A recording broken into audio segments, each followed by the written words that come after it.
नमस्कार। भारत के tech world में ना एक बहुत बड़ी हलचल होने वाली है। आज बात हो रही है इनमोबी की, जो अपने एक जबरदस्त आईपीओ प्लान के साथ कह सकते हैं घर वापसी कर रहा है। तो चलिए इस पूरी कहानी को जरा करीब से समझते हैं। $5 अरब, मतलब ये कोई छोटी मोटी बात नहीं है ना। इनमोबी अपने आईपीओ से इसी विशाल वैल्यूएशन को टारगेट कर रहा है। और अगर ऐसा होता है तो ये भारत के सबसे बड़े टेक आईपीओज में से एक बन जाएगा। देखिए, ये सिर्फ कोई आम कंपनी नहीं है। इनमोबी ये भारत का पहला यूनिकॉर्न था। मतलब वो स्टार्टअप जिसने एक तरह से इतिहास बनाया था। और अब वही कंपनी इंडियन स्टॉक मार्केट में उतरने जा रही है। ये सिर्फ इनमोबी के लिए नहीं, बल्कि पूरे इंडियन स्टार्टअप इकोसिस्टम के लिए एक एक बहुत बड़ा गेम चेंजर साबित हो सकता है। तो ठीक है, अब जरा इस प्लान के अंदर चलते हैं और ये समझने की कोशिश करते हैं कि इन बड़े बड़े नंबर्स का आखिर मतलब क्या है। तो आखिर इनमोबी का प्लान है क्या? देखिए, तैयारी है $500 मिलियन से भी ज्यादा का आईपीओ लाने की। इससे होगा क्या?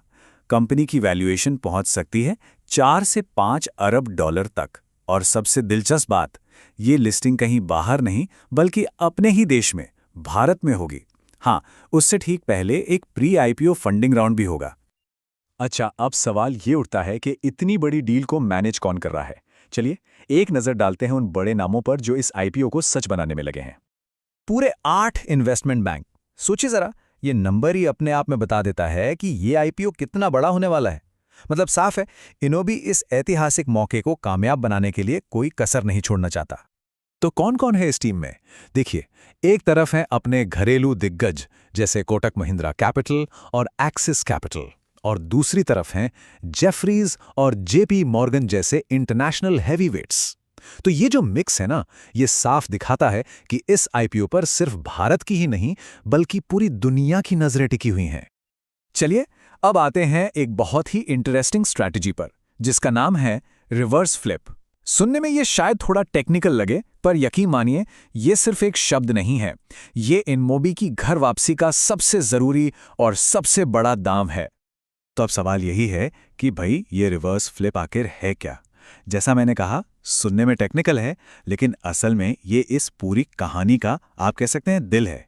यही वो चीज है जो इनमोबी की घर वापसी को कानूनी तौर पर मुमकिन बना रही है।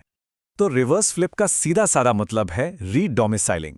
अगर और भी आसान भाषा में समझें तो इनमोबी, जो अब तक एक सिंगापुर बेस्ड कंपनी थी, वो अब ऑफिशियली लीगली एक इंडियन कंपनी बन रही है।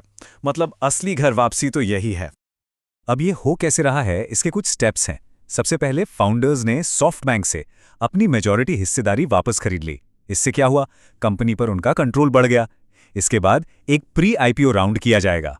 फिर कंपनी ऑफिशियली सिंगापुर से भारत में शिफ्ट होगी, यानी रीडोमिसाइल होगी। और सबसे आखिर में इंडियन स्टॉक एक्सचेंज पर आईपीओ लॉन्च होगा। मतलब पूरी तरह से एक सोची समझी स्टेप बाय स्टेप स्ट्रैटेजी है। अच्छा, आईपीओ और नंबर्स की बात तो बहुत हो गई। अब जरा कंपनी पर फोकस करते हैं। आखिर ये इनमोबी करती क्या है? इसका बिजनेस क्या है? इनमोबी का सफर शुरू हुआ था 2007 में, और देखिए, सिर्फ 4 साल में 2011 तक ये भारत का पहला यूनिकॉर्न बन गया था। और अब 2026 तक कंपनी एक और बड़ा माइलस्टोन सेट करने की तैयारी में है, जो इसके सफर में एक नया सुनहरा पन्ना जोड़ेगा। इनमोबी के बिजनेस को ना हम 2 हिस्सों में देख सकते हैं। 2 मजबूत इंजन है इसके। पहला है इनमोबी एडवर्टाइजिंग। ये एक एआई पावर्ड प्लेटफॉर्म है जो दूसरे बिजनेसेस के लिए काम करता है। और दूसरा है ग्लांस, जो सीधे हम जैसे कंज्यूमर्स के लिए है, एक कंटेंट और शॉपिंग प्लेटफॉर्म। तो मतलब B2B और B2C कंपनी दोनों ही मोर्चों पर सॉलिड काम कर रही है। अब जरा कंपनी के स्केल की बात करते हैं। मतलब ये कितनी बड़ी है। इनका जो एडवर्टाइजिंग प्लेटफॉर्म है, वो 150 से भी ज्यादा देशों में 2 अरब से ज्यादा यूजर्स तक अपनी पहुंच रखता है। सोचिए, ये कितना बड़ा ग्लोबल नेटवर्क है। और अगर कंज्यूमर साइट की बात करें तो इनका प्लेटफॉर्म ग्लैंस 37 करोड़ से भी ज्यादा यूजर्स को सर्विस देता है। ये आंकड़ा भी कोई छोटा नहीं है। ये दिखाता है कि कंपनी की डायरेक्ट पहुंच कितनी जबरदस्त है। तो चलिए अब एक स्टेप पीछे लेते हैं और जरा बिगर पिक्चर को देखते हैं। ये आईपीओ सिर्फ इनमोबी के लिए ही क्यों, बल्कि पूरे इंडियन टेक इकोसिस्टम के लिए इतना जरूरी क्यों है? ये जो लाइन है ना, ये पूरी कहानी को एक तरह से समेट देती है। ये सिर्फ एक फाइनेंशियल डील नहीं है, ये भारत के पहले और सबसे कामयाब स्टार्टअप्स में से एक की घर वापसी है। एक ऐसा कदम जो दिखाता है कि उसे अपने देश के बाजार पर कितना भरोसा है। तो इसका बड़ा मतलब क्या निकलता है?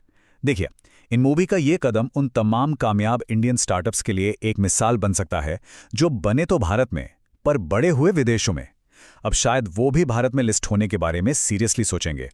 ये दिखाता है कि इंडियन मार्केट का कॉन्फिडेंस कितना बढ़ रहा है।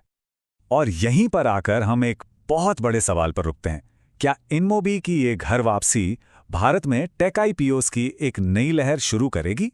ये देखना वाकई बहुत दिलचस्प होगा कि आने वाले वक्त में और कितने यूनिकॉर्न्स ये रास्ता अपनाते हैं। इस पर नजर बनाए रखना तो बनता है।